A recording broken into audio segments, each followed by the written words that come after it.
Ever feel like there's got to be more to life than just, this work, sleep, repeat? Back in 2007, Tim Ferriss, he really tapped into that feeling with his book, The 4-Hour Workweek. And it wasn't just a book, right? It was like this promise, freedom, exotic beaches.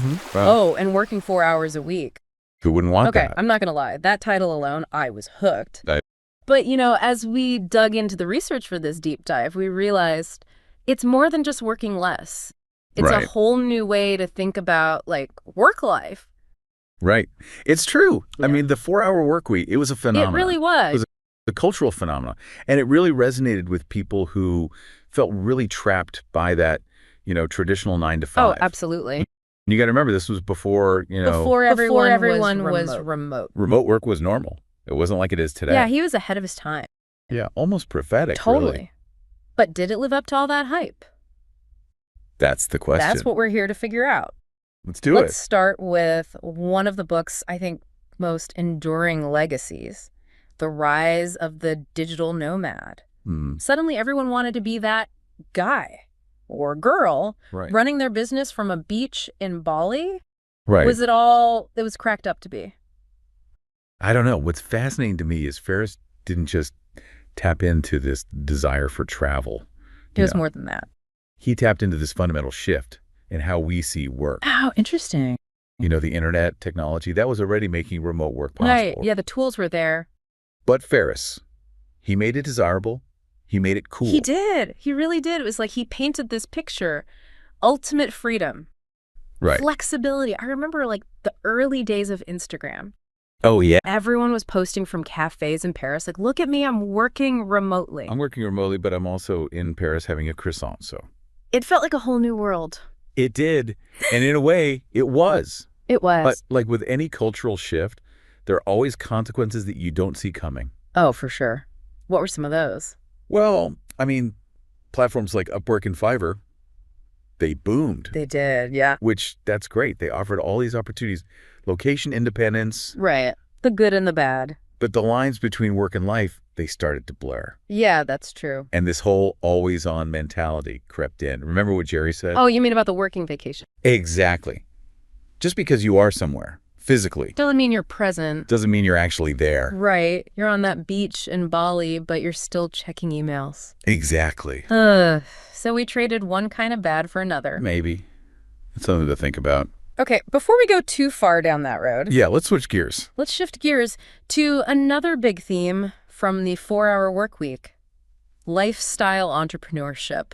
Right. This idea that you build this business and it practically runs itself. Yes. Passive income. You pursue your passions. It's seductive. Oh, it is. Who wouldn't want to work on their own terms? Of course not. But Ferriss's approach, I think, while inspiring, it oversimplified things a bit. It did. How so? I mean, it's not really just about automating your way to millions. Right. With few little hacks, and then you're good to go. Right. There's more to it. Way more. Yeah. Because, Jerry, he put it pretty well. He was like, selling T-shirts in Bali. Right. It's still work. Exactly. And probably more than 4 hours a week. Right. Let's be real. Yeah, you're not kicking back with a Mai Tai all day. You're still working. You're hustling. You're hustling, yeah. Building a successful business, even one that's passive, it takes a lot of work. Oh, absolutely. Especially at the beginning. Yeah, up front. You can't just set it and forget it, right? Yeah. Things change, markets change, customers change. Right. You got to be paying attention. So, digital nomads, lifestyle design. There's another big idea in the 4-Hour Workweek. Big one. The 80-20 principle. Yeah. So we're really digging into productivity here. Yeah. 80% of our results come from 20% of our efforts. It's not always easy. No, I imagine not. And there's this danger in oversimplifying. Like what? Give me an example. Okay, so imagine you're using the 80-20 rule, but for a recipe. Okay. You could probably get rid of a few ingredients, and you'd still have something you could eat. Probably. But would it be good? Would it be what you wanted? Maybe not. Probably not. So you're saying you can't just cut things out willy-nilly. Exactly. And that's what I mean by oversimplifying. You got to find the balance. Okay, so how do we do that? How do we find that balance? Well, you have to be strategic. What are those essential tasks? The ones that are really driving your results. The important stuff. Right. And then what are those little things? that maybe seem insignificant, but if you ignore them, everything falls apart. The wheels come off. Exactly. So it's about being smart, not just being ruthless. Yeah. You got to think about the big picture. This kind of reminds me of another big theme from the book, actually. Which one? Optimization. Ah, yes. Ferriss loves optimization. He does. Streamline. Automate. Hack your life. Right.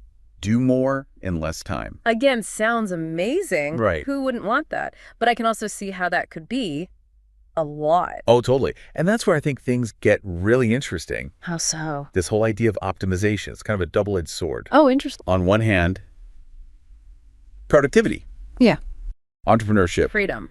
But then on the other hand, it feeds into this culture of, like, relentless optimization. Oof. Like, you always have to be on, you know. Always grinding. Exactly. Always pushing, always striving for more. And never feeling like it's enough. Right. So where does that leave us? That's the question, isn't it? It feels like we keep coming back to the same question. What's that? Is the 4-hour work week, like, is it really possible? Or is it just, you know, a catchy title? It's the dream, right? Yeah.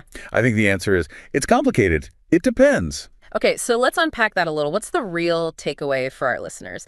You know, they're intrigued by this promise of freedom, but they also don't want to burn out. Right. You got to find that balance. Yeah. And it goes back to what we were saying before. Right. It's about what works for you. Okay. So for some people, yeah, maybe the 4-hour work week. It's a real possibility. Especially now, it feels like the world of work is changing so fast. Right. Exactly. But for other people, it might be more realistic to, like, aim for a 4-day work week. Okay. Or maybe just find ways to have more flexibility, more control. Yeah, build a life you don't need to escape from. Exactly. So it's not about the number of hours, really. It's about the why. Yeah. The freedom, the flexibility, being intentional with your time. Not just accepting the status quo, because that's how it's always been done. Right. You have the power to choose. Design a life that fits your values. That's powerful. It is. Huh. Well, that's all the time we have for today's deep dive. This is great. It really was. But before we go, we want to leave you with this. What would it look like? Yeah, what we look like. To have more freedom in your work life, more flexibility. What's one tiny step, just one, you could take today to get a little bit closer to that? We want to hear about it. Until next time, keep exploring, keep questioning, And keep diving deep.